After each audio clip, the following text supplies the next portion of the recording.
salmon. This one doesn't have a skin this time, which I'm excited.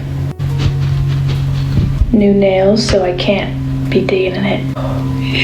Okay.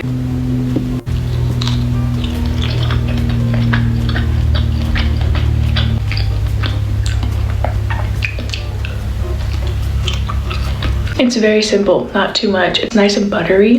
It's not fishy. In comparison to the Yuca I've had, this one's a little bit more fishy, but not in a bad way. Avocado.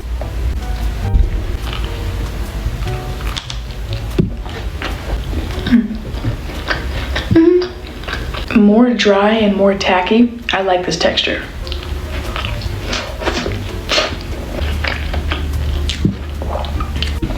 This is close up.